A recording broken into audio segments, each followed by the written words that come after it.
Good morning, everyone. My name is Charlene B. Tuastomban, and I will be discussing time of flight mass analyzer, detector, ion trap analyzer, and lastly, the vacuum system. So let's start with the time of flight mass analyzer. This instrument is used to measure the ion flight time, and it is based upon the simple idea that velocity of two ions with kinetic energy will vary depending upon the mass of ion. That is, lighter ions will have higher velocity. So basically, ang mga lighter particles arrive at the detector earlier than the heavier particles. And the time difference is used to separate the electrons according to their mass. So in this diagram, we have the sample inlet, the vacuum chamber, the ionization or acceleration area. And in the flight path, we have the light and heavy ions kung asa gina-measure ang ion flight time.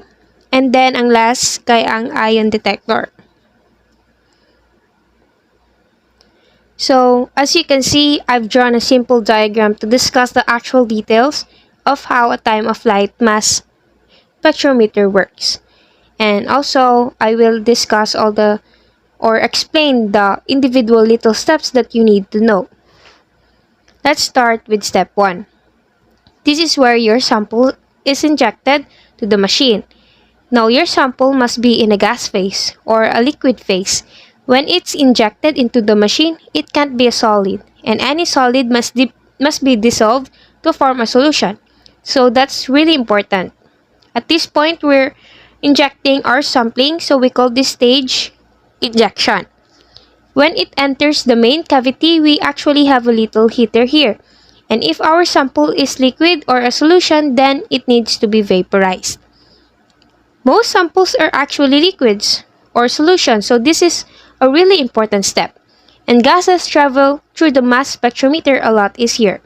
And that's why we have to vaporize it. So this is called the vaporization. The next stage is also important for time of mass flight. And this one actually is ionization. In this case, ionization occurs by a high voltage electricity. You see two plates that we've drawn here. There is actually a special name to describe this, and we call this an electrospray ionization. So this is where the atoms are ionized.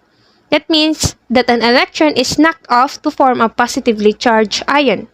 Now we need a positively charged ion, otherwise our ions will not be able to be accelerated through the mass spectrometer, which will come onto stage 4.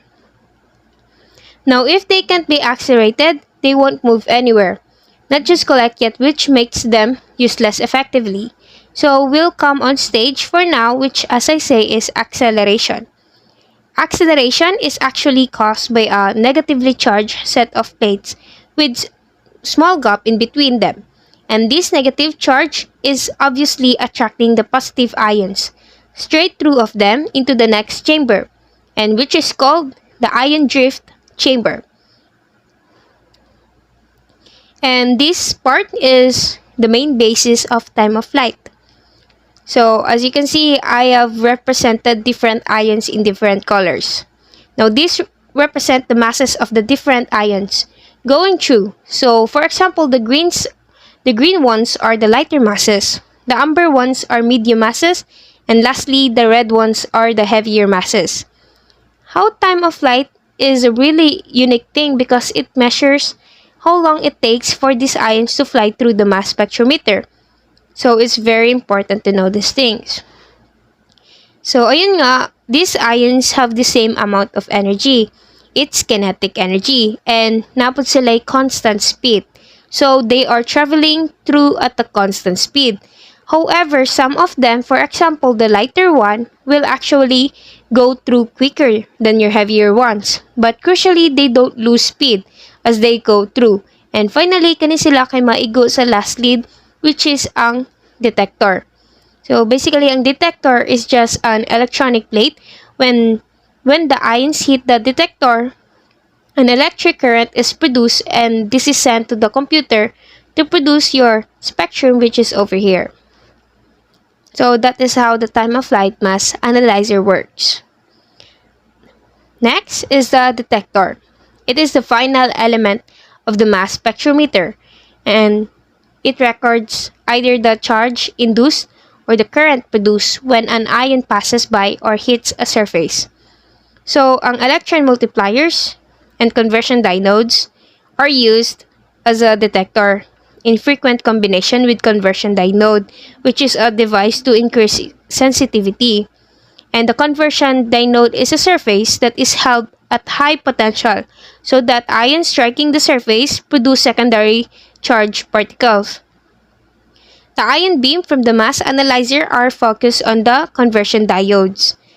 So, ang positive or negative ions hit the conversion diode, causing the emission of secondary particles. So, the secondary particles are accelerated into the diodes of electron multiplier. So, basically, ang electron multiplier is used to detect the presence of ion signals emerging from the mass analyzer of a mass spectrometer.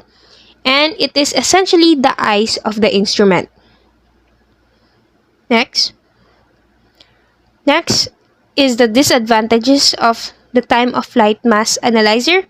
In resolution and reproducibility, instruments equipped with tough mass analyzers are not as satisfactory as those with magnetic or quadrupole analyzers.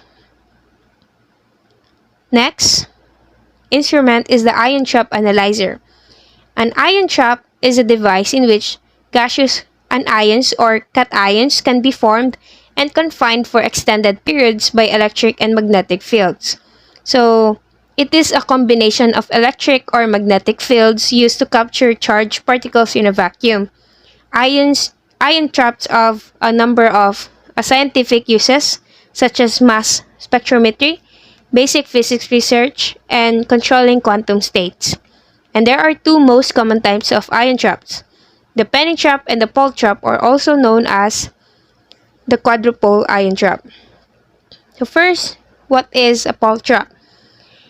Or it is also known as the QIT. It is a type of ion trap that uses dynamic electric fields to trap charged particles. They are also called radio frequency traps or pole traps in honor of Wolfgang Paul, who invented the device and shared the Nobel Prize in Physics in 1989 for this work. So it is used as a component of a mass spectrometer or a trapped ion quantum computer.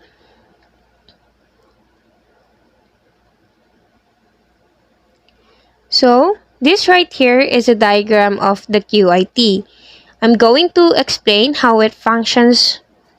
So we'll start at the ion source, and the ions will travel to the end cap electrode. This is the entry in cap electrode.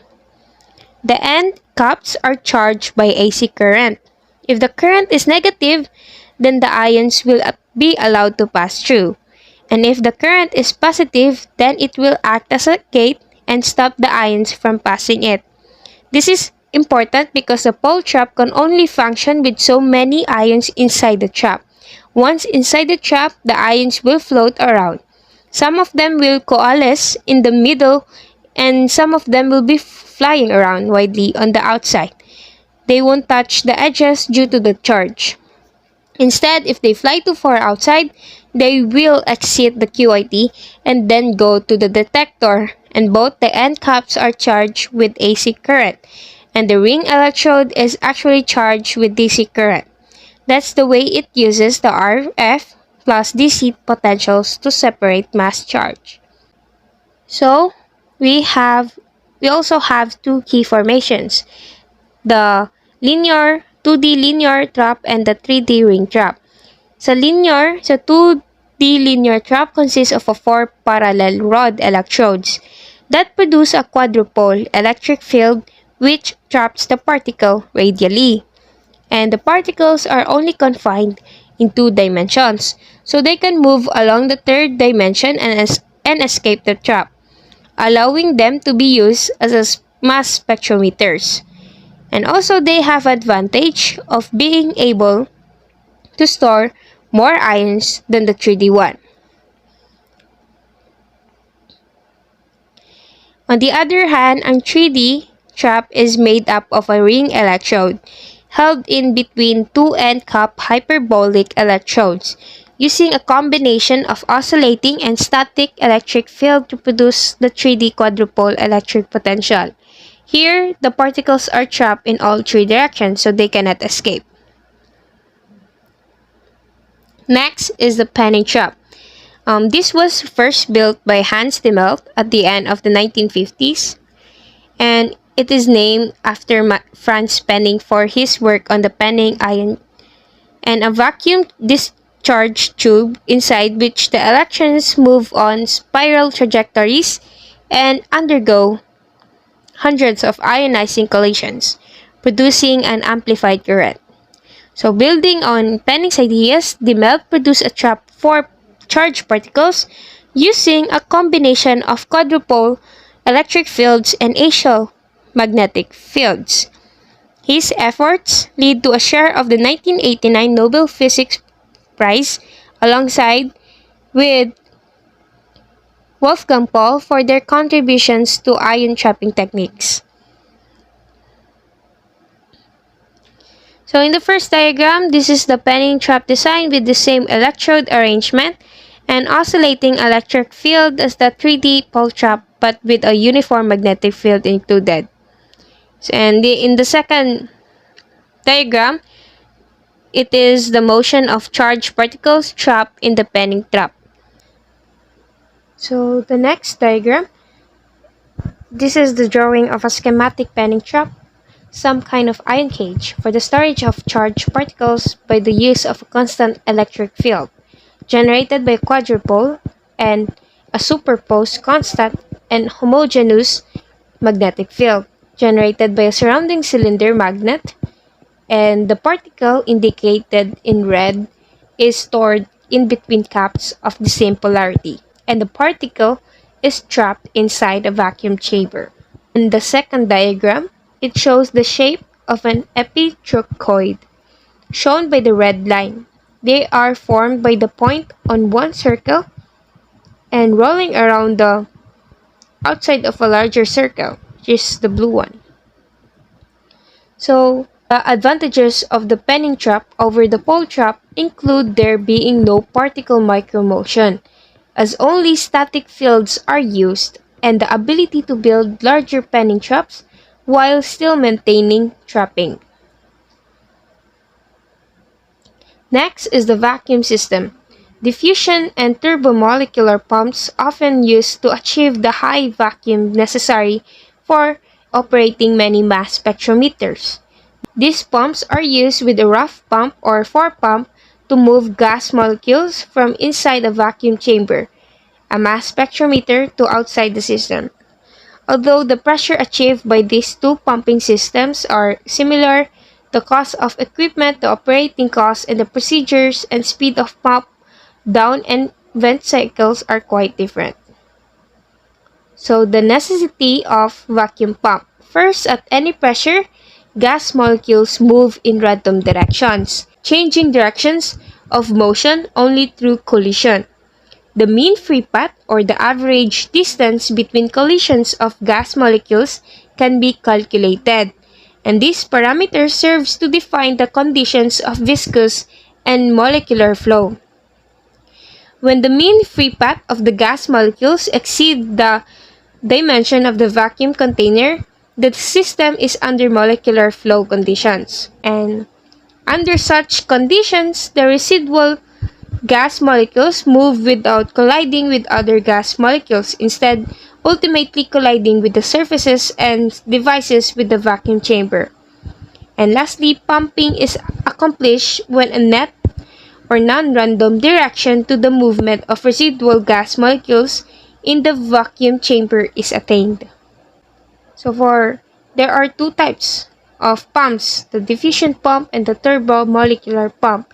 In a diffusion pump, a net direction is achieved by collision of the residual gas molecules with a directed and confined stream of gas phase molecules of the pump's working field. And in turbomolecular pump, the residual gas molecule collide with the angled spinning rotors on a turbine shaft. So this is the basic components of the diffusion pump. Um, the diffusion pump is also known as a fluid entrainment pump and works in a completely different manner. So, ang diffusion pump, nagagamit siya og vapor of a boiling fluid to capture air molecules. The fluid is then moved to another location and cooled, and the cooling forces the air molecules to be released. And the combination of gravity and the downward direction of the vapors move the air molecules toward the bottom of the pump. So for the turbomolecular pump, it is a type of vacuum pump, so superficially similar to a turbo pump.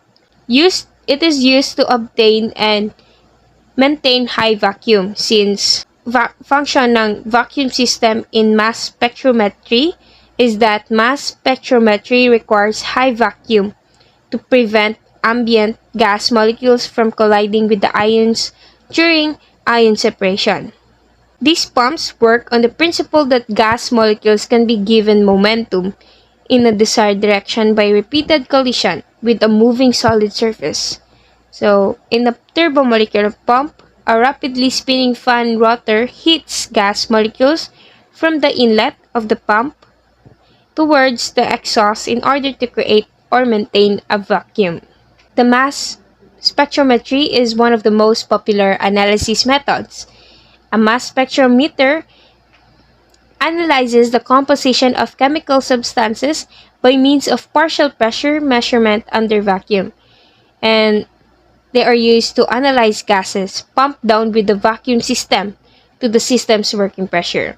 And they can also be used for quantitative analysis to measure how much substance is present, or qualitative analysis to identify a substance or give information about the structure of a compound. So in mass spectrometry, the sample as a gas enters the evacuated tube.